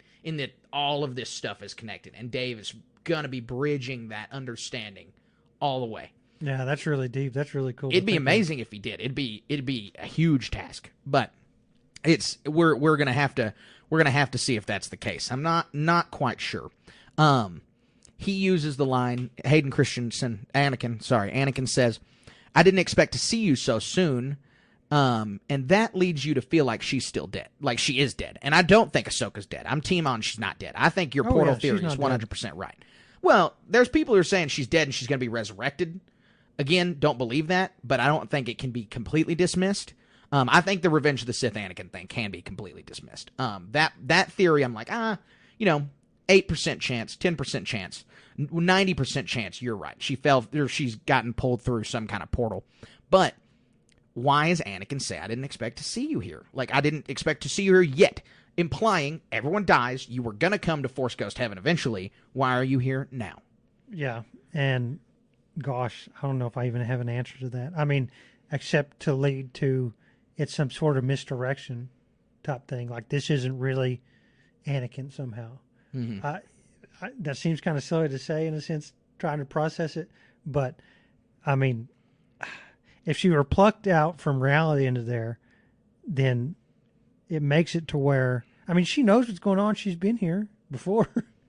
Yes. And so trying to lead her into think that she's dead, I think is a folly. Right? Sure. Maybe this is like an appointed time. Maybe Anakin knew she was going to be here because she was supposed to be here at a certain time, but she's earlier. I don't know. That's a big old question mark. Well, I mean, if he's like Qui-Gon to Obi-Wan, maybe he's just been following her around and she hasn't been ready to see him yet. Yes. Yeah, that could certainly be and so the case. then he pops into the world between worlds and says, hey, man, I'm sorry you're here. You got here a little too soon. Yeah. And I hate the Vader theme drives us down these paths where we have to think something bad's going to happen. And something bad is going to happen. We weren't going to get the Vader theme without something going wrong right here. Because the cleanest theory, if the Vader theme didn't happen, was Force Ghost Anakin pulled her through. Like, he's here for some reason, but he pulled her through. But now with the Vader theme, it's all up in the air. Yeah. And I think if it really is like Rise of the Skywalker Anakin, who's gone through all this trouble to get here, never told anybody about it, never used it again. Rise of the Sky. You mean Revenge of the Sith? Okay, sorry. Gotcha. Yeah. So many titles in my head. I get confused easily. Yeah, I think of it just seems too convoluted, like you said. Mm-hmm. And for him to do that here, for what purpose? Right. What ultimately I think it boils down to is we're not going to have any. It's going to be like Merrick all over again. Yeah, we're not going to know exactly what's going on, and we're going to be surprised. No one's going to all the primary speculations. If you could pie chart them all and give weights to what's what the reality is not going to be even on that pie chart. Yeah, I hope so. That's always the most exciting ones. I'll also say that you were talking about earlier how so many people push for the World Between Worlds to be like. Essentially, well, there's a few people who push for different things. The first one is people who push for this to be the entrance to a Star Wars multiverse where there can be different timelines where the sequels didn't happen or whatever. That's my greatest nightmare. It's not even, I'm not some sequels, like I don't love the sequels 100%.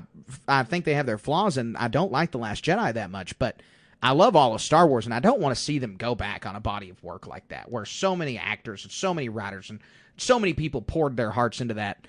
And I'd hate for it to just be wiped clean.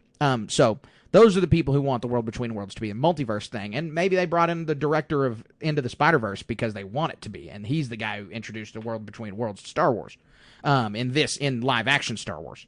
But then there's the other group who want it to be kind of like a time travel rewrite mistakes in Star Wars thing. You were talking about that earlier in that... it's not a separate timeline. It's not like there's one universe and another universe and yada, yada. Dave's already explained that's not how this works. And so it would be a retcon of his own words to go back and say that this is not how this works. But there's a lot of people who want it to be some kind of timeline thing. And so I had to write in my notes, obligatory, what does this mean for Ben Solo? Because that's really the discourse around the pulling someone through time travel thing is people didn't want Ben Solo to die at the end of Rise of Skywalker. I'm one of those people. I'm not one of the people who wants to see him brought through the World Between Worlds. Maybe if Adam Driver said yes. They'd have to do it in a way more compelling way, though. But that's just seeing all of this. I really hope that Dave ties all this up in a bow and gives us a hard, grounded explanation for this is how the World Between Worlds works. It's not a multiverse. There's one Star Wars universe. It's not some catch-all time machine. Like, it is what it is. There's one timeline, and everything's headed on a straight trajectory.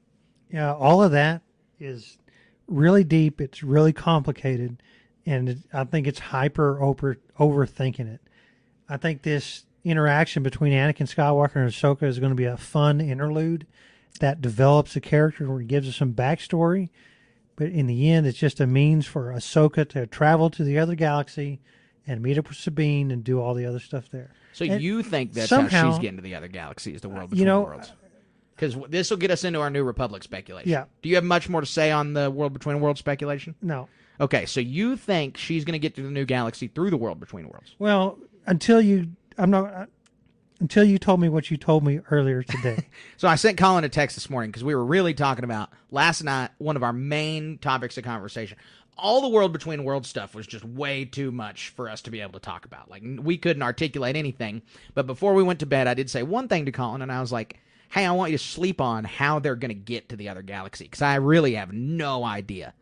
Well, I slept on it, and I think I found the solution, and it's in another Lucasfilm product, and it's we see Ahsoka sear her hand on that mat ball when she's taking it off, almost exactly like the Nazi agent sears his hand in Raiders of the Lost Ark when he grabs the medallion, in Nepal. And after that, if you haven't seen Raiders of the Lost Ark, that's why the Nazis are able to recreate the medallion and try to find the Well of the Souls, is because he had it seared into his hand.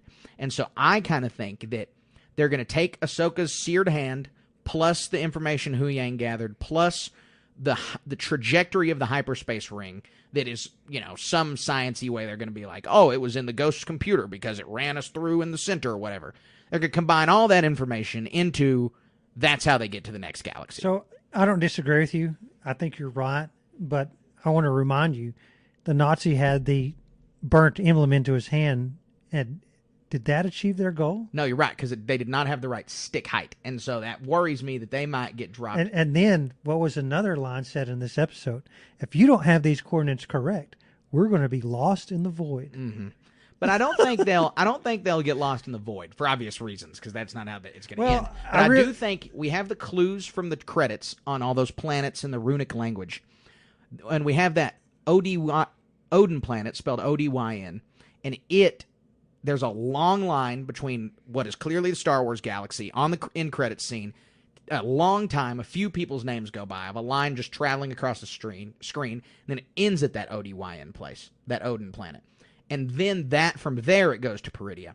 So my guess might be that Elsbeth and Baylan and Sabine and Shin are headed straight to Peridia, but that Ahsoka and Hera are only able to recreate it enough to get to the new galaxy and get to that Odin planet, and from there they'll have to go. See, I think the Purgils will be involved somehow.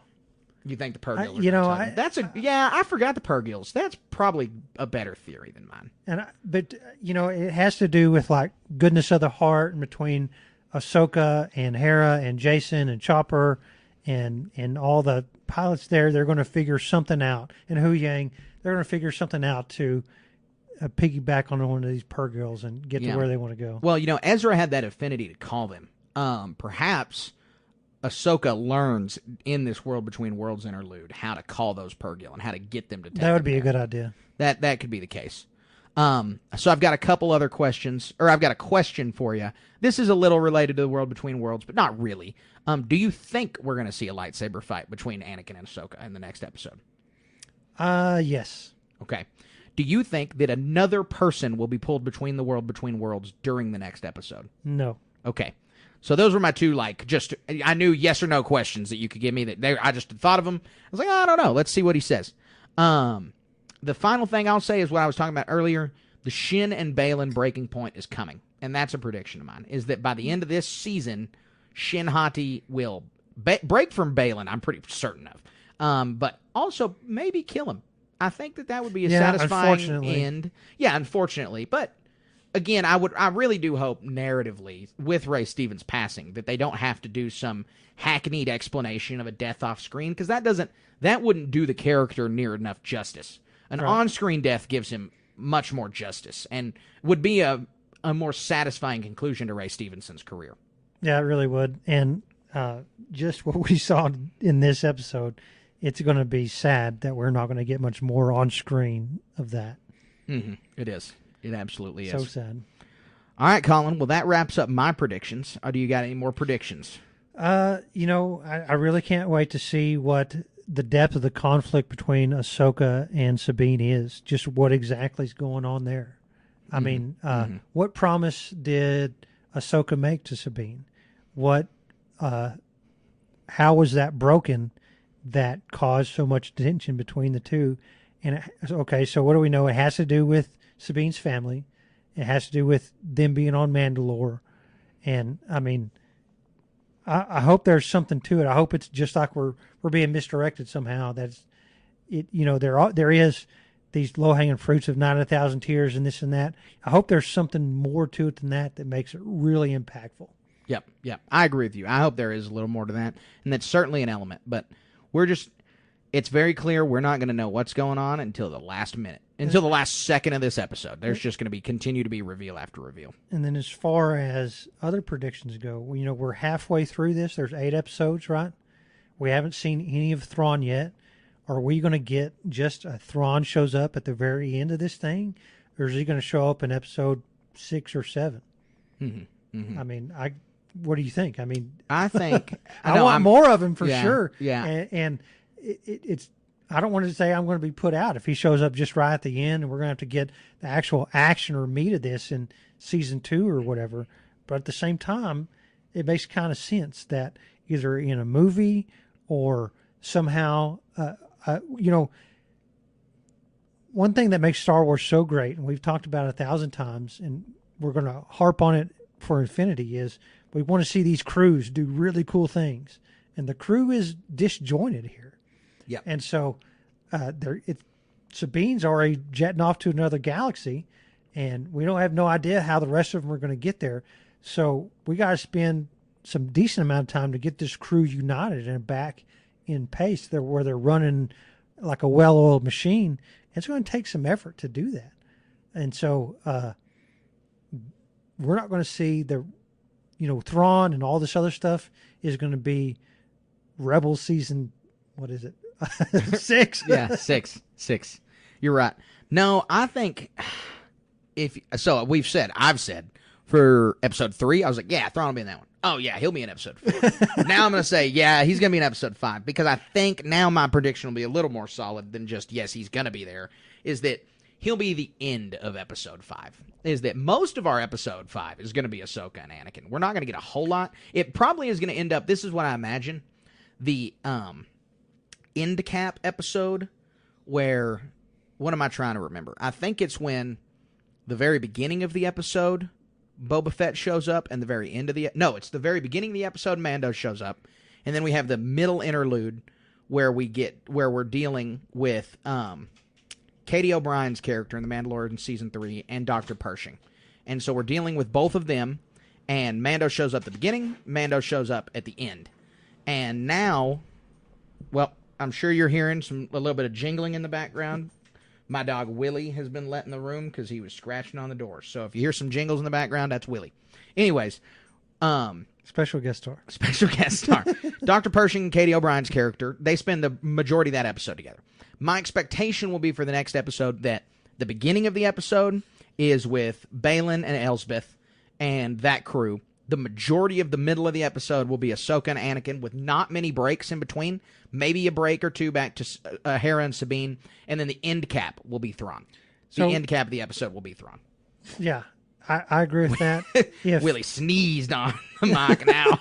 This is great. Yeah. Sorry, listener. Am I jumping the gun about, is it going to be in the news segment what they're doing with episode 5? No, go ahead. It's not. It's actually not in the news segment because that news came out after I wrote it. So, quick news segment. Episode 5 is going to play in select theaters around the country. It is. The closest one to us is Dallas, which is 5 hours away. Yeah, it's out of the way a little bit too much. on a Tuesday night. Yeah, most of the tickets are gone around the country. You had to be really hovering over the button with your mouse to get it on there, and so that leads me to believe that something really epic is going to happen in episode 5, that they're willing to go out there on a limb and put it into theater format. And so yeah. I wish we could go, but my prediction is 85 to 90% of it is going to be Anakin and Ahsoka, and it's just going to be bookended by the space ring. I agree. And I'd love to go. I would love to go see it, but it's hard to justify to Cassidy to drive 10 hours round trip for 45 minutes of Star Wars. Oh, also taking off work. But I really wish we could go, but we're still going to cover it just like normal. And I'm going to be very jealous of everybody who got to see it, but we're no strangers to theaters not bringing what we want because we didn't get to see Return of the Jedi in theaters either. Sad. All right, well, Colin, that wraps up our Always in Motion segment. So now we think Dave's going to teach us next week how the Force works, but until then, we're going to hop into our How the Force Works segment. That's not how the Force works. All right, Colin, so How the Force Works is our patron-powered segment where our patrons submit questions and we answer them live on the show. So this question today comes from Tristan, and his question is, of all of the Disney Plus shows that have come out, which one would you most like to see some background material expanded upon, like books and comics? All right, Colin, what's your answer? So this changes with every dang story that comes out. You know, we saw Reva. I'd like to see that. But here recently, I want to see Baylan Skoll and where he's been and what he's been doing. How did he get to where we see today? And I think that's something that's most ripe for this. Seems like an easy answer. I know that, but like Reva is, we see a lot of overlap with other fallen Jedi or whatever that turned out to be Inquisitors or something. And so the depth of that story just isn't, you know, you can see what she's doing after, how she makes her way or something. But like Baylan, I really think it'd be something really cool. What, you know, we've already asked it a dozen times in this one alone, it feels like, but why did he leave the Jedi Order and stuff like that? I want those questions answered. And given that the actors unfortunately passed away, it seems like that's kind of the only way to do it. Yeah, I think you're right on that one. It definitely is the only way to do it. I think, you know, I need to ask you, did Reva show up in Rise of the Red Blade? I think she had a mention. I think she got, I think like her Inquisitor number got a mention. If she did, it was like the briefest of sentences. Oh, yeah. Well, there's a few in there that are just like Trilla from the Fallen Order game. She gets a mention, but it's just her, one sentence. Yeah, exactly. Oh, and she's real mean or something like that. I don't know. That's normally what they were. It's like, I hate her, I hate her, I hate her. No, that's a good answer. Baylan's a great answer. I'm going to go with the first one in that I would love a Mandalorian novel, especially now that the show looks like it's going to start headed back to form on Grogu and Din's adventures. Or, I'm sorry, Grogu and Djarin's adventures.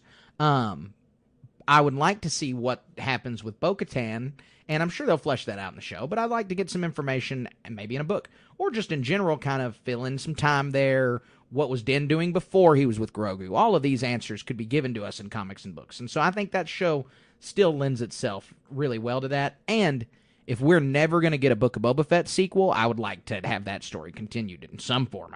Oh, yeah. It didn't end on a cliffhanger. Like, it left in a comfortable position. I'd say it left in, like, an unsatisfying position. Like, he's the mayor now. Boba Fett's just going to die the mayor of Mos Espa, and nothing else interesting ever happened. And so I'd like to see what happens there, too. Yeah, that's a great one. Thank you. All right. Well, Tristan, we definitely appreciate that question. We always appreciate these listeners' questions. So if you guys have a question that you'd like to ask me and Colin, all you have to do is head over to patreon.com, join the Jedi Knight tier or above, and submit your questions. But now, Colin, we've got to hop into a very exciting segment, and that is our HoloNet news segment. You made the HoloNet. All right, Colin, there's a few different pretty exciting news segments, and one it's a little troubling. We'll talk about the good news first, and that is that Hasbro's unveiled a lot of brand new Ahsoka Black Series, vintage collection and retro series figures. There's a new Sabine helmet coming. One of the coolest one to me is that they got a pledge from a bunch of people to buy the vintage collection Ghost. And so it's a full-sized 3.75-inch Ghost recreation. And it looks really good, and you can get all 5 of the family and put them in there. That's awesome. I'm real excited about that one. Again, I think we say on here all the time, every time we cover this kind of news, Colin and I are not action figure collectors. We like them. I've got a few on my shelf just here randomly, but it's not like a, wow, Colin's scrolling through these, looking at him. The Hu Yang figure is an immediate cop for me. I've got to get that. It looks so good. Anyways, so we're not action figure collectors, but when I have visceral reactions to them like that, I usually grab them. And so it's always just exciting because of how long toys and action figures have been a part of Star Wars to get to see this kind of stuff. But that Hu Yang Black Series looked really good. Yeah, it does. I'm trying to scroll through. I want to see that ghost in here. I want to see how... Yeah, it's probably not going to be in that article that I had linked because that announcement didn't come until this morning, and this article's from yesterday. Yeah. Still, though, I even like the basic toys that more children would play with. They look fun to play with, too, just by themselves. Yeah. No, I'm very excited about these. They look good, and this is just a show where it lends itself to toys better than some of the other shows may have. That Sabine helmet looks amazing. I need to pick that one up for someone I know. Yeah, you definitely should. I want to know, all of those helmets, they've got 2 voice recordings in the back, and I want to know what they are for the animated ones. I wonder if it's going to be lines from Ahsoka or if it's going to be lines from Rebels, or probably 1 and 1. Because, I've got the Wedge Antilles one on my shelf, and you can either play the Battle of Yavin or the Battle of Hoth over it, and all the Wedge's lines. Yeah. So, yeah, that's very exciting. Our next news story is also cool, another Star Wars product dropping, and that is Tales of Light and Life, which is a collection of High Republic short stories that take place during Phase 1 of the High Republic. And I'm a big short story guy, not just in Star Wars. I mean, Ernest Hemingway is my favorite author of all time, and his completed short stories book is probably one of my favorite books that I own. All the Star Wars short stories stuff, the From a Certain Point of Views, the Starlight Stories, the Starlight Beacon book, all of those are all very good. I mean, Star Wars lends itself to short stories really well because of the setting. Yeah, and diversity of the settings just off the chart. So it's a sandbox of whatever you want to do. Yeah, no, exactly. And so I'm very excited about this one. I'm gonna pick it up pretty soon, I'm sure. The very final news story for us today, though, Colin. This one is, I don't know. It's hard to say troubling because you know why it's happening. And it has to do with the SAG-AFTRA strike and all of the studio's negotiations with the actors union and with the writers union.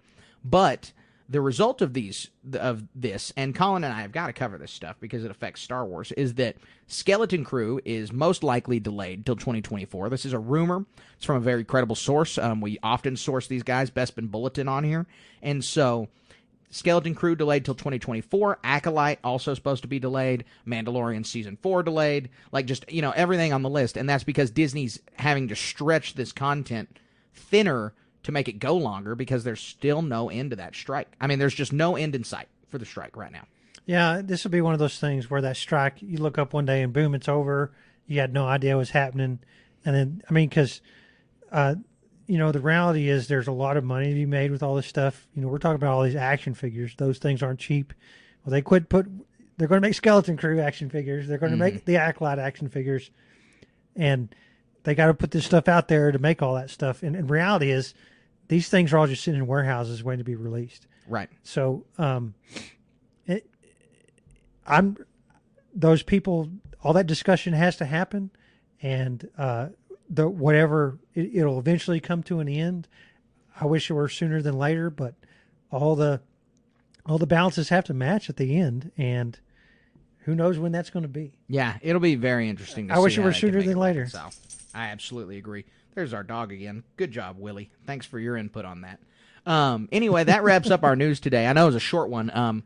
Usually in the heat of Star Wars TV shows coming out, there's just not a lot of news because they're not going to overshadow their own thing with news. And so we're probably going to have to wait until the show's done to hear any new video game, comic book news, but that's not an issue. Anyways, we will now head to our final segment, one of our favorite segments. It's always a great time. And that is our Star Wars Moment of the Week. We would be honored if you would join us. All right, Colin, I'm going to open with my Star Wars Moment of the Week. I'm pretty excited about it because this was something random that I stumbled upon. I wasn't even looking for Star Wars, and I found it. And that's usually the best Star Wars Moment of the Weeks. So Cass and I were coming back from our Labor Day weekend. We spent Labor Day weekend with my dad and some of my friends from college. We were down at the lake, and driving back, Cassidy and I are always trying to find things that we both want to listen to. Well, where our interests usually intersect is around actors, producers, things like that. She loves film. She studied a bunch of film classes in college, and so we usually find things to listen to that are common there. Well, we stumbled across, this is one of the most popular podcasts in the country. And so I don't know how I'd never heard of it. I don't know how I'd never came across it. I know whoever's listening to this podcast has probably heard of that podcast, and so they're going to be like, how in the world has he never heard of that? But it is the Smartless podcast. This is a podcast put on by Jason Bateman, Will Arnett, and another actor named Sean something, and I'm sorry I don't remember his name, but he was definitely of the three the least famous, or at least of the three the guy I recognize the least. Sean Hayes is his name. And so, Will Arnett's a funny guy, Jason Bateman, great actor. This is a pretty interesting podcast where these three guys just take turns bringing on a guest and they interview them. And when I say bring on a guest, it is crazy the kind of guests they bring on. President Biden has been on this podcast. All kinds of actors, directors have been on this podcast. But we listened to 3 episodes. All 3 of them were spectacular. And the 3 episodes we listened to were Pedro Pascal, Steven Spielberg, and Ewan McGregor. And so all of them had awesome stories to tell about their careers, their backgrounds, and especially about their time with Star Wars. But Spielberg told my favorite story, and that's because they asked him what it was like when they started making Raiders of the Lost Ark on the heels of Star Wars' success. And the reason I liked hearing Spielberg give this story and tell this story this way was his retelling of how he and George decided to do Raiders of the Lost Ark is identical to George Lucas's telling, down to the phrases they say that the other one said are exactly the same. Like, they say the sentences the exact same. And so I was just very impressed to hear that they both remember that story so vividly, and that they both remember that story so exactly, and that they're identical. And so I thought it was a great podcast. Spielberg's was probably the best, but all 3 of them were really, really good. And so I would definitely encourage people to go check them out because they were good interviews. If you like Star Wars, you can just kind of scroll through and find, we scrolled through just a little bit of it and found 3 people associated with Star Wars already. And so it was a good time. It was a great listen. And that is my Star Wars moment of the week. Those podcasts are always so fun because that's where you get like the nitty-gritty, deep-down information that you'd never get anywhere else. It's so fun. Yeah, I didn't know that Pedro Pascal's parents were had to seek political asylum in Denmark when he was a child. That's crazy. I didn't know that at all. Where are they from? God, you put me totally on the spot because I know the answer to this. I knew the answer to this before the podcast came out, and now I'm totally drawn a blank. He's obviously South American, and I do not want to get it wrong. Oh, he's from Chile. Okay, he's from Chile. Yeah. Well, mine's pretty basic. I'm working on a lot of other projects, working real hard, doing some other stuff, and so I put on Ahsoka last night, and they always start off with a preview of what happened in the last episode, and it had Sabine laying there. She has the short purple hair, I think, in this one, but earlier in the series, you'll recall that she had the long multicolored hair with the purple flowing into an orange. And my wife remarked on that, and that's pretty. I might do that. And so I got my hopes up just a tad, because I think that hair combination is very attractive, and to see that on my wife, akin to a Star Wars character, would make me very happy. So I'll leave it at that. That's funny. That's awesome. Yeah, hopefully she does that. That's cool. That's hilarious. Well, Colin, I think that wraps up our podcast for the day, wraps up our Ahsoka coverage. I'm not going to be able to not think about this episode this week. All I'm going to do is think about episode 5 all week long. Right. This has got me on the edge of my seat, and I'm upset that it hasn't even been 24 hours yet since it came out, because I just want the week to fly by so I can watch episode 5. And so that's a good thing. I really hope that this is going to create a lot of buzz. The show's been doing good. We covered how well it did last week on the podcast in our news segment, and I want it to continue to do really well. I'd love to see Ahsoka Season 2. Can't wait for Dave's movie, but I'm really, really excited for this next episode. Yeah, and what's really good is this episode is going to cause so much buzz. People are going to be so excited about it, tell all their friends the water cooler talk, that it's going to be really easy to pop into the show, watch the 4 episodes that are out, go check out the Rebels episode so you can get all the in-depth information of what happened between Anakin and Ahsoka in Rebels and the World Between Worlds. So you have plenty of opportunity to get all the way up and get all the info caught up, and so that you can share with us, join in all discussion everywhere that we have, and about this episode 5, because if they're putting it in a movie theater, it's going to be epic. Yeah, I'm even debating. So Cass and I were on the last 8 episodes of Rebels. We obviously didn't finish her rewatch before we started Ahsoka, but we're so close. And so I'm debating telling her, you can't watch episode 4 until you finish the series because all the World Between Worlds stuff and everything else. Just sorry, we've got to power through Rebels real quick, so you get the appreciation. That you can watch some select have. episodes; it'd be fun. Well, we're on the last 8. I mean, there's no reason to not just plow through the end of it. She's been really enjoying it, which has been great because Rebels is so near and dear to my heart that I'm happy she's liking it. But I don't know, man. Next episode is going to be a wild ride. It's going to be a roller coaster. But until next episode, I hope that all of our listeners will go and listen to our podcast episodes about previous Ahsoka episodes. We have a lot of build-up to this. We did a lot of deep dive into the original Thrawn trilogy. He hasn't shown up on screen yet, so it's not too late for you to go hop back, take a listen to our old episodes there. You can follow us on Instagram and Twitter. Instagram, we're StarWars.station. We're always posting memes over there. Twitter, we're SW_station. I think I tweeted 10 things in 10 minutes after I finished watching Ahsoka last night because I just could not contain my excitement. Yeah. One of the tweets you made was talking about, we're going to talk about this for 1 billion hours, right? Yeah. I did the math. That's 114,000 years. And that's how long I'd like to be talking about that episode. Me too. We are also on Twitch. I know Colin has been streaming some painting for his project Warhammer Station over there. Colin, why don't you fill in the listeners on Warhammer Station? I got an internet upgrade. It's being that the Warhammer Station is YouTube centric. I post a lot of videos there. I want to stream both to YouTube and Twitch. So I think I have enough bandwidth to do both now. It requires like between 5 and 8 megabytes per stream, and I think I have that.